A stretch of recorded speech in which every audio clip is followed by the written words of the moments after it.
Hello friends, welcome to my YouTube channel. तो हम लोग अपने फिजिक्स एनसीईआरटी क्लास 11th के क्वेश्चन सीरीज को आगे बढ़ाते हुए नेक्स्ट क्वेश्चन की ओर बढ़ते हैं।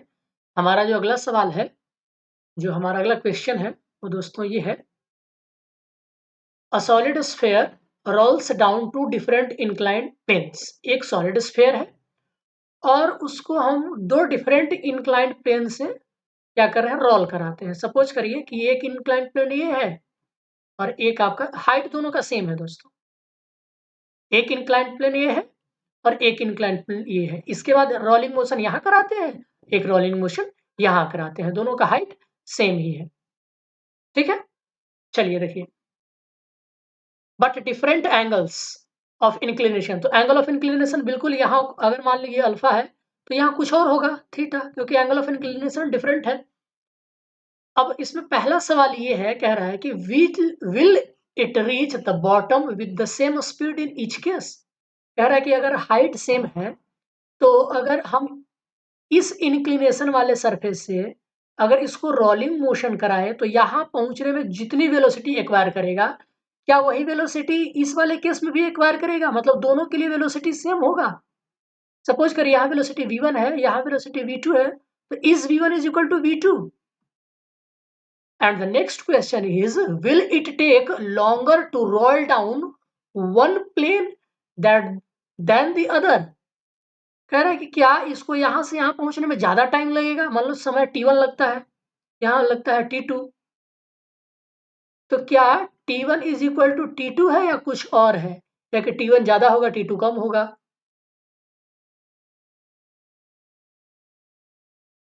ठीक है, अगर ऐसा है तो किसमें ऐसा होगा, मतलब इसमें ज्यादा समय लगेगा, इसमें कम होगा, और ऐसा क्यों होगा? ठीक है ना, पहले तो बात हो कि ऐसा होगा कि नहीं होगा, यही सवाल है। अगर नहीं होगा तो ये सवाल ही खत्म हो जाता है, अगर होगा तो किस केस में होगा और क्यों होगा। ठीक है, चलिए आइए देख लेते हैं हम। तो हमारे पास एक सॉलिड स्फेयर है, तो मान लेते हैं सॉलिड स्फेयर का मास m है, रेडियस r मान लेते हैं, है ना? ठीक है, और हाइट तो h हमने मान के रखा हुआ है, मान लेते हैं कि हाइट h है। ठीक है, तो अब देखिए दोस्तों, यहां से अगर ये रोलिंग मोशन करेगा तो कुछ ना कुछ आपका एंगुलर वेलोसिटी एक्वायर करेगा ना, कुछ ना कुछ तो एंगुलर वेलोसिटी एक्वायर करेगा। तो मान लेते हैं कि एंगुलर वेलोसिटी ओमेगा एक्वायर करता है। तो रोलिंग मोशन होता है जिसमें, अब सपोज करो कि यहां से ये rotational motion, sorry translational motion भी तो करेगा, यहां आएगा तो सपोज करो कि जैसे ये यहां से ट्रांसलेशनल मोशन करेगा तो लीनियर वेलोसिटी एक्वायर करेगा ना यहाँ पे। ठीक है, ये दोस्तों मैंने v जो था v1 v2 ये जनरल टर्म में लिया था, आप मत समझिएगा ये v1 v2 हमने यहाँ पे रोटेशनल या लीनियर मोशन लिया है, मैंने वो वेलोसिटी जनरल टर्म में लिया था, मतलब कि वहां पर वो कुछ भी हो सकता था। ठीक है, तो जैसे यहाँ पर आएगा तो कुछ ट्रांसलेशनल वेलोसिटी v एक्वायर करेगा, यहाँ भी अगर इंक्लाइंड प्लेन से अगर इस तरफ जाता है तो कुछ ना कुछ आपका वेलोसिटी एक्वायर करेगा। ठीक है, तो मान लेते हैं कि वो वेलोसिटी v एक्वायर करता है और जो आपका रोटेशनल, सॉरी एंगुलर वेलोसिटी है वो ओमेगा है। ठीक है, तो हम देखेंगे क्या कि अगर जो भी एक्सप्रेशन निकालेंगे उस एक्सप्रेशन में अगर ओमेगा रहता है तो ओमेगा यानी कि ये इंक्लिनेशन पर डिपेंड करेगा, अल्फा या थीटा कुछ अगर ऐसा टर्म रहता है। अगर नहीं रहता है, अगर सिर्फ और सिर्फ एच रहता है तो हम ये मान लेंगे कि ये इंक्लिनेशन पर डिपेंड नहीं करता है। ठीक है ना, तो हमारा लक्ष्य क्या होगा कि हम कुछ ऐसा एक्सप्रेशन निकालें जिस एक्सप्रेशन में सिर्फ एच ही वेरिएबल रहे और कोई दूसरा न रहे, यानी कि आपका कोई ओमेगा न रहे, कोई आपका एंगल ऑफ इंक्लिनेशन न रहे, है ना? तब हम कह देंगे कि हाँ जी, आपका जो है ना हाइट पर डिपेंड करता है, ये इंक्लिनेशन पर डिपेंड नहीं करता है। ठीक है, चलिए, तो हम लोग जानते हैं कि अगर किसी ऑब्जेक्ट को टॉप पे रखोगे तो उसका कुछ ना कुछ तो पोटेंशियल एनर्जी होगा, होगा कि नहीं होगा? बताओ सब लोग, हैंड रेज करो कि अगर हमने ऑब्जेक्ट को यहाँ पर रखा है, m मास का एक स्फेयर है, r रेडियस का स्फेयर है, h हाइट पे रखा हुआ है, तो यहाँ पर इसका कुछ ना कुछ तो पोटेंशियल एनर्जी होगा, और पोटेंशियल एनर्जी तो होता है mg h, जहाँ m है मास और h है हाइट, तो ये इसकी पोटेंशियल एनर्जी होगी। अब देखो जैसे ये रोलिंग मोशन करता है तो कुछ ना एंगुलर वेलोसिटी एक्वायर करेगा ओमेगा, और यहाँ पर जब ट्रांसलेशनल मोशन करेगा तो कुछ ट्रांसलेशनल वेलोसिटी भी एक्वायर करेगा। तो इस दरमियान जब रोलिंग मोशन कर रहा है तो उस वक्त उसका काइनेटिक एनर्जी होगा। तो काइनेटिक एनर्जी क्या होगा? हाफ आई ओमेगा स्क्वायर, जहां आई क्या है? मोमेंट ऑफ इनर्शिया है। किसका? इस स्फीयर का। किसके अबाउट? About diameter. ठीक है ना? आपको याद होगा कि अगर ये स्फीयर है तो कोई भी डायमीटर ले ले, हर डायमीटर के अबाउट इसका मोमेंट ऑफ इनर्शिया सिमेट्रिक रहता है, मतलब सेम रहता है। तो किसी भी moment of inertia about diameter है। ये तो हो गया इस केस में जब वो यहाँ पर रोलिंग मोशन कर रहा है ना?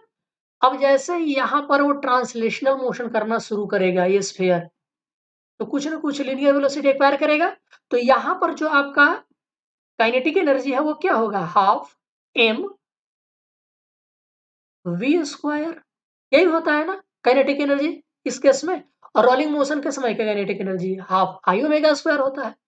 तो देखिए हम लोग ने पढ़ा law of conservation of energy कि एनर्जी तो टोटल कंजर्व रहेगी, यानी कि मोशन करने से पहले एनर्जी कितनी थी? M G H. मोशन करने के बाद एनर्जी कितनी हो गई? तो half I omega square plus half M V square, ये वाली एनर्जी हो जाएगी। अब आई बराबर क्या होता है स्फेयर के लिए? मतलब moment of inertia about diameter, तो ये होता है 2/5 m आर स्क्वायर। सबको पता होगा, है ना? सबको पता है कि आई बराबर क्या हो जाता है? 2/5 m आर स्क्वायर। और ओमेगा बराबर क्या होता है? वी बराबर ओमेगा आर। तो ओमेगा बराबर क्या हो जाएगा? V upon R. है? तो क्या करिए, इसमें रख दीजिए वैल्यू को। चलिए, तो आई बराबर आपका हो जाएगा 2/5 m आर स्क्वायर। तो वैल्यू रखिए यहाँ पर फटाफट फट। तो ये हो जाएगा half M V square plus half 2/5 M R square into omega की जगह क्या रखेंगे? V square upon R square और एम जी एच। देखिए M M cancel, M M cancel, M M cancel. ठीक है, आर स्क्वायर से आर स्क्वायर कैंसल और 2 से 2 कैंसल। तो इस वाले टर्म में क्या बचेगा आपका? वी स्क्वायर बाई 5 बचेगा और यहाँ बचेगा वी स्क्वायर बाई 2। तो आपको मिलेगा यहाँ पर expression V square by 2 plus V square by 5 is equal to G H. यानी कि अगर यहां से आप v निकालने जाएं तो आपका, अगर इसका एलसीएम लेगा तो 10 आएगा और ये आ जाएगा 7v स्क्वायर और ये आ जाएगा 10gh। यानी कि v बराबर क्या आ जाएगा? 10gh upon 7 under root. देखो ये आ गया वेलोसिटी का एक्सप्रेशन कोई भी केस में, क्योंकि हाइट दोनों का सेम है। तो अगर हाइट सेम है तो वेलोसिटी क्या हो जाएगी? सेम हो जाएगी कि नहीं हो जाएगी? यानी कि आपका जो भी ये स्फेयर है वो यहाँ पर सेम लीनियर मोशन से आगे की ओर मोशन करेगा। ठीक है ना? और चूंकि वेलोसिटी सेम है तो एक्चुअली टाइम भी सेम होगा, यानी कि कोई फर्क नहीं पड़ता कि इनका इंक्लिनेशन कितना हो, यहाँ से यहाँ तक आने में सेम टाइम लगेगा और आपका जो आपकी वेलोसिटी है वो भी आपकी सेम होगी। ठीक है? ठीक है ना दोस्तों? यही सवाल था ना? मैं एक बार फिर से सवाल दोहरा लेता हूँ। दूसरा सवाल क्या था कि will it take longer to roll down one plane then the other? तो नहीं, बिल्कुल नहीं लगेगा, क्योंकि ऐसा कुछ इस पर डिपेंड नहीं करता है। क्योंकि हमने देख लिया कि v बराबर जो एक्सप्रेशन आया है हमारा कि v is equal to 10gh upon 7 under root. तो ये सिर्फ h पे डिपेंड करता है, बाकी g तो आपका कांस्टेंट है ना? तो दोनों ही केस में आपका क्या होगा? सेम रोलिंग डाउन होगा और सेम स्पीड एक्वायर करेगी। ठीक है दोस्तों, तो ये रहा आपका एक सवाल। बढ़ते हैं अपने नेक्स्ट सवाल की तरफ। हमारा नेक्स्ट सवाल ये है, ध्यान से पढ़ेंगे सभी लोग। कह रहा है कि a hoop of radius 2 meter weighs 100 kg rolls along a horizontal floor so that its center of mass has a speed of 20 centimeter per second how much work has to be done to stop it, है ना। तो अब कह रहा है कि कोई horizontal plane पे कोई एक उप है, मतलब कोई भी आप मास समझ लीजिए, जिसका मास 100 केजी, इसका रेडियस 2 मीटर है। ये आपका रोलिंग मोशन कर रहा है हॉरिजेंटल फ्लोर पे, ठीक है ना, रोल कर रहा है। अब कह रहा है कि इसके सेंटर ऑफ मास, मतलब कि वी सेंटर ऑफ मास कितना है, 20 सेंटीमीटर पर सेकेंड। इसको मीटर पर सेकेंड में बदलेंगे तो कितना आएगा, 0.2 मीटर पर सेकेंड आएगा, है कि नहीं। तो वी सेंटर ऑफ मास ये हो गया। तो आपसे पूछ रहा है कि how much work has to be done to stop it, मतलब इसको रोकने के लिए आपको कितना वर्क डन करना पड़ेगा। तो हम क्या करते हैं कि टोटल काइनेटिक एनर्जी लगा देते हैं और वर्क एनर्जी थ्योरम फिर वहां अप्लाई कर देंगे, मतलब कि जितनी काइनेटिक एनर्जी होगी उतना आपको वर्क अप्लाई करना पड़ेगा, है ना। यही तो होता है वर्क एनर्जी थ्योरम, कि total work done is converted into kinetic energy, यानी कि काइनेटिक एनर्जी जितनी भी एक्वायर करता है उसके बराबर आपको वर्क करना पड़ेगा। हम लोग काइनेटिक एनर्जी हमने देख चुका है कि रोलिंग मोशन में काइनेटिक एनर्जी जो होता है वो half I omega square plus half M V square, जहां आई मोमेंट ऑफ इनर्शिया है, ठीक है, ये मोमेंट ऑफ इनर्शिया है, और आपका ये वी लीनियर वेलोसिटी है। तो आई बराबर क्या हो जाएगा यहाँ पर, और ये हॉलो सिलेंडर के लिए क्या होता है, आई बराबर एम आर स्क्वायर होता है, आपको पता होगा। आई बराबर, तो आई बराबर ये निकल गया आपका, और वी बराबर ओमेगा, जैसे कि हमने पहले क्वेश्चन में करा था। तो काइनेटिक एनर्जी बराबर क्या आ गया, ये वैल्यू रख दीजिए, आर आर कैंसल आउट हो जाएगा, है ना। तो यहाँ से half M B square, half M B square मतलब कि एम वी स्क्वायर। अब मास दिया हुआ है आपका, और आपकी वेलोसिटी दी गई है, आप निकाल लीजिए।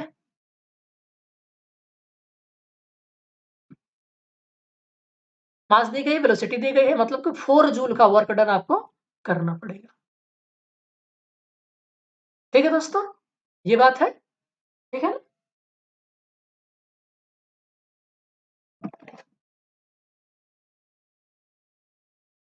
चलिए, तो हम एक और क्वेश्चन कर ही लेते हैं यहाँ पर। ये हमारा क्वेश्चन कंप्लीट हो गया। बहुत ही आसान सा क्वेश्चन था दोस्तों, जिसमें कोई भी आपको कोई परेशानी नहीं होनी चाहिए इसको करते वक्त। चलिए, अब अगला जो सवाल है उसमें थोड़ा पढ़ना ज्यादा है, करना बहुत कम है। कह रहा है कि the oxygen molecule has a mass of, कोई ऑक्सीजन मॉलिक्यूल है, हम लोग जानते हैं कि ऑक्सीजन मॉलिक्यूल में 2 ऑक्सीजन के एटम्स होते हैं, O2 होता है। तो दोनों ऑक्सीजन एटम्स जो होंगे कुछ ना कुछ तो डिस्टेंस पे होंगे, है ना। और मानते हैं कि एटम जो होता है वो स्फेरिकल होता है, ये मान करके चल रहे हैं हम। इनका सेंटर ऑफ मास कहाँ लाई करेगा, तो दोनों के सेंटर को ज्वाइन करने वाली जो लाइन होती है उसके मिड पॉइंट पर सेंटर ऑफ मास लाई करेगा इसका। तो इसका दिया हुआ है आपका मास, किसका, मॉलिक्यूल का दिया हुआ है। तो एक मॉलिक्यूल का मास कितना हो जाएगा, उसका हाफ कर दीजिए, यानी कि एक मॉलिक्यूल का मास m/2 हो जाएगा, मतलब टोटल मास m है, तो इसका मास m/2 और इसका मास m/2, मतलब इसको 2 से भाग दे दीजिए, तो इस एक ऑक्सीजन मॉलिक्यूल का निकल जाएगा, और उतना ही दूसरे मॉलिक्यूल का भी होगा। अब मोमेंट ऑफ इनर्शिया दिया हुआ है, about an axis through its center and perpendicular to the line joining the two atoms। तो इसका जो एटम है, मॉलिक्यूल है, मॉलिक्यूल का सेंटर और इसके परपेंडिकुलर, इसके अबाउट मोमेंट ऑफ इनर्शिया आपका दिया हुआ है। या आप इसको ऐसे भी समझ सकते हैं कि इसके अबाउट मोमेंट ऑफ इनर्शिया आपको दिया गया है। मोमेंट ऑफ इनर्शिया इसके अबाउट आपको दिया गया है, आई बराबर 1.94 into 10 to the power minus 46 KG metre square, ठीक है। Through its center perpendicular to the line joining the two atoms. Suppose the mean speed of each molecule in a gas is, mean speed दिया हुआ है v is equal to कितना है, 500 metre पर second mean speed दिया गया है। That is the kinetic energy of rotation is 2/3 of its kinetic energy of translation। यानी कि काइनेटिक एनर्जी ऑफ रोटेशन मतलब कि हाफ आई ओमेगा स्क्वायर जो है ये 2/3 है किसका, काइनेटिक एनर्जी ऑफ ट्रांसलेशन का, एम वी स्क्वायर, ठीक है ना। ये एक्सप्रेशन याद रखेंगे। काइनेटिक एनर्जी ऑफ रोटेशन जो है वो 2/3 है किसका? तो काइनेटिक एनर्जी ऑफ ट्रांसलेशन के। Find the average angular velocity of the molecule, तो आपको पूछ रहा है ओमेगा क्या होगा। तो सब चीज आपके सामने है, मास आपके सामने, वेलोसिटीज आपके सामने है, मोमेंट ऑफ इनर्जी आपके सामने है, तो ओमेगा निकाल लीजिए सिंपल वे में एकदम बिल्कुल। ठीक है ना? तो एक का यहाँ मास ऐड होगा दोस्तों, एम बराबर कितना हो जाएगा, एक एटम का मास कितना हो जाएगा, m/2, इसका आधा हो जाएगा। ठीक है, हमने समझा दिया है। हाँ, एक और बात, अब डिस्टेंस मान लो कि ये डिस्टेंस 2r है ना, ये r और ये r, तो 2r डिस्टेंस है, तो r कितना हो जाएगा, जो आपका सेंटर से डिस्टेंस होगा ये r हो जाएगा और ये भी r हो जाएगा। ठीक है, चलिए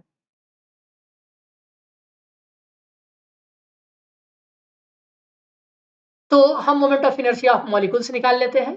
तो कितना हो जाएगा, half M R square plus half M R square molecule के लिए, तो एक के लिए M R square by half M R square होगा एक के लिए। ठीक है, ये इसके लिए है दोस्तों, परपेंडिकुलर टू द एक्सिस।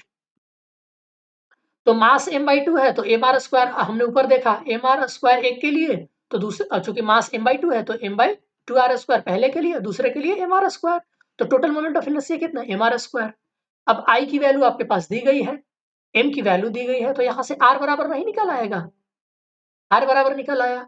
अब काइनेटिक एनर्जी दिया हुआ है कि रोटेशनल मोशन का 2/3 होगा kinetic energy of translational motion, तो half I omega square 3/2 half M V square. तो आई बराबर एम आर स्क्वायर हमने निकाल चुका है, आर की वैल्यू निकाल चुके हैं आप, तो यहां से ओमेगा बराबर क्या आएगा, एम एम कैंसल आउट हो जाएगा, तो ये आ जाएगा आपका ओमेगा बराबर 2/3 V square by R square under root, यानी कि 2/3 V upon R under root. V की वैल्यू रखिए और आर की वैल्यू रखिए और इसकी आप वैल्यू निकाल लीजिए, बहुत ही सिंपल सी चीज है, आप यहाँ से कैलकुलेट कर सकते हैं। तो मैं आपको आंसर बता ही देता हूँ, आपको कुछ करने की जरूरत नहीं पड़ेगी। तो आपका आंसर जो है ये आएगा, omega is equal to this, V upon R, V दिया हुआ है, आर दिया हुआ है, आपका 2/3 की वैल्यू अंडर रूट ये आएगा। तो टोटल आपका जो एवरेज एंगुलर वेलोसिटी है वो 6.744 इंटू 10⁻12 आ जाए। ठीक है ना? ठीक है दोस्तों, चलिए अब दोस्तों कुछ लोगों को डाउट हो रहा होगा कि सर जी आई बराबर एम स्क्वायर क्यों, स्फेयर है, हम लोग 2/5 एम आर स्क्वायर लेते हैं। ठीक है ना दोस्तों, ये हॉलो स्फेयर है, याद रखेंगे। ठीक है, एम आर स्क्वायर होता है अबाउट द डायमीटर। अगर आप जो लोग नहीं समझ पा रहे हैं तो आई बराबर एम आर स्क्वायर क्यों लिए हैं, हमारा जाकर के पिछला वीडियो देखिए, प्रीवियस वीडियो के देखिए, आपको समझ में आ जाएगा कि हमने आई बराबर एम आर स्क्वायर क्यों लिया है। ठीक है, चलिए तो आज के वीडियो के लिए बस इतना ही, मिलते हैं नेक्स्ट वीडियो में, तब तक के लिए आप सबका बहुत बहुत शुक्रिया, धन्यवाद।